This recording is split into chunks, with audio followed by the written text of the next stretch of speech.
W9ZIH, W4HTV. I'm transmitting now, okay? Yeah, I heard you briefly, Hank. You were pretty good there. Go ahead and put it on there a little longer.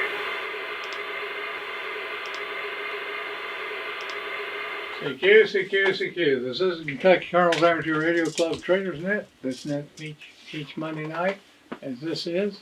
At this time on this repeater, which is owned and operated by the Kentucky Colonel's Amateur Radio Club. The purpose of this net is to provide amateurs with a medium by which they can list amateur radio related equipment. W4HTV, my name's Hank. At this time I'll take check-ins from anyone, anywhere, with or without listening. I started out, and say I was in high school. I got a buddy of mine, we talked about making a radio crystal set. We got an oatmeal box, wound the coin, put it together. But I heard this guy talking to somebody. My mom said, "That's Carl. He's a ham."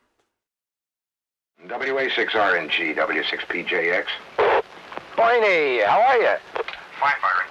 Hi, Renee. Hi, Roy. Break, please. These are hams, amateur radio operators. What you have here is a typical example of a bunch of friends and acquaintances hamming it up. K4UU. K4W. Go ahead, Gary. My name is Gary Hext, and I've been doing amateur radio for almost 50 years. My father and I built a crystal radio set, and it was just all magic to me how I had a little green wire going out the basement window, and it was hooked up to this little crystal set, and I had earphones, and these voices would come in. This is a real hole. And I keep saying that I must straighten up, but I never do. Kilowatt 4, uniform. My name is Gary, Golf Alpha Radio Yankee. I'm in Kentucky, and you're 5 and 9 plus, over. You get on the air, you say, "Hey, this is K4UU. Anybody around tonight?" Then some guy's working at his desk, and he picks up the microphone. He said, "Yeah, I'm here." You get everything from, "Well, I mowed my yard today. I had an operation on my big toe. I took my heart pills. My dog got away." Anything. If one of you bring up something else and you just keep talking, that's what I call a Ragchew. My name is Ed Gann, and N4HID, and I've been doing amateur radio or ham radio since 1982, I guess.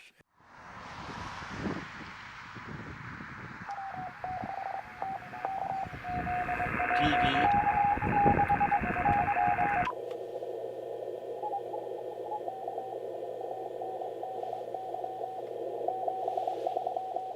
I have stayed down here sometimes 2 or 3, 4 o'clock in the morning, talking on the radio. CQ, November 4, Hotel India Delta. I've just always enjoyed it.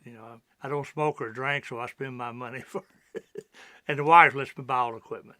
She hardly ever comes down here, but she come down here and said, "When did you get that?" And I said, "Oh, I've had that years." And she said, "Sure." Yeah, I'd like to welcome everybody that attended tonight. Did everybody get a copy of the Secretary and Treasurer's report for this month? I know we talked a couple months back about moving all of our net traffic to 330. Well, what's important is the activity important or the frequency important? If the activity is important, then leave it what it is. Yep. All those in favor say aye. Aye. Opposed, nay.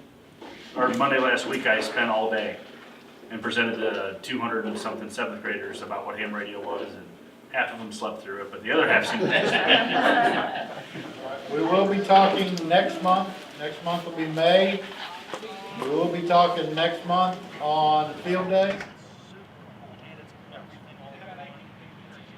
People in the club, they would come over and help you. If I needed a radio, something wrong with the radio, I'd call Hank or one of the other guys, and they'd come over here, or I could bring it to them. So yeah, we all try to help each other. Back in the days, everybody had an Elmer. And Elmer was what you would call your mentor.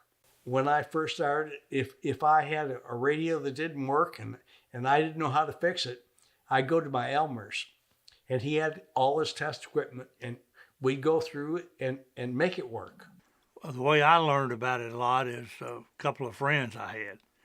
One of them I went to school with, and he got his license when he was young. So he helped me a whole lot. He would be my Elmer, I guess.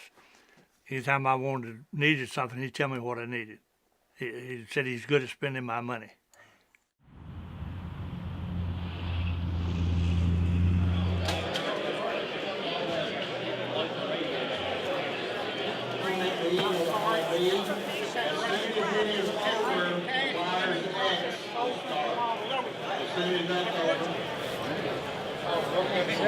Thank you.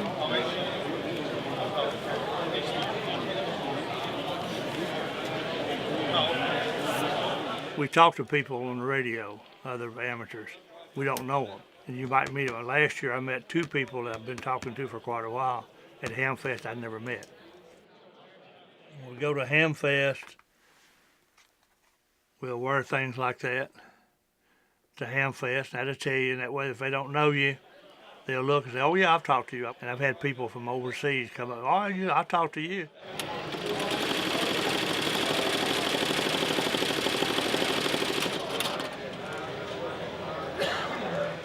And it's just a social, you sit and talk and hope you win a door prize.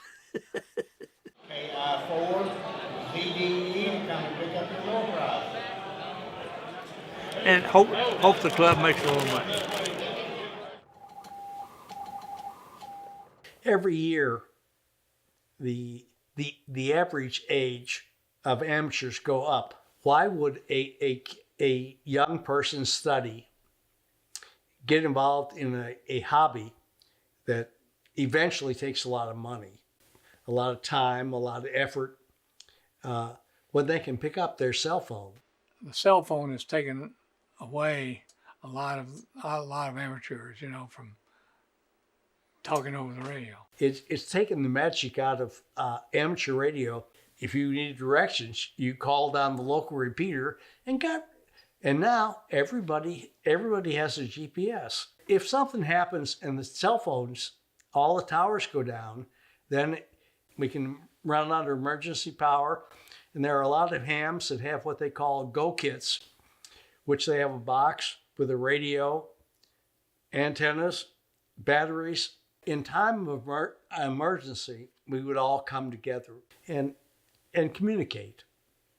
Every day I talk to people I know. And every day, mostly every day, I communicate with people I don't know. I have the same enthusiasm every time I get on the radio that I had when I made my first contact.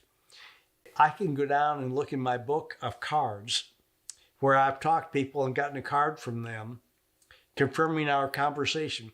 And, it never gets old. I can go back and look at those, and every one of those has got a memory. As strange as it may sound, I've talked to Barry Goldwater, Ragchew Gandhi from India. I've talked to the Vatican. It never gets old. And when you talk to them on the radio, if you talk to them, some of them just want to talk to you and get the contact and write it in and log it, get the contact, and that's okay too. But sometimes you have long-term friendships. You meet with these people and you get to know them. You get to know them personally. You get to talk to a lot of people. You think you know them. You know their voice. I can hear a guy on the radio, and I don't have to hear his call sign. And some guy on CQ, on the radio, will be calling CQ. He'd be in some foreign country. And he'd say, oh, hello, Ed. So that's neat. You've never met him, but you think you quote a friend. Oh, I talked to you last month, or I talked to you a year ago. One guy would say, well, I hadn't talked to you in 2 or 3 years. Things like that. And I've never met him. Now, that's the part I enjoy about it.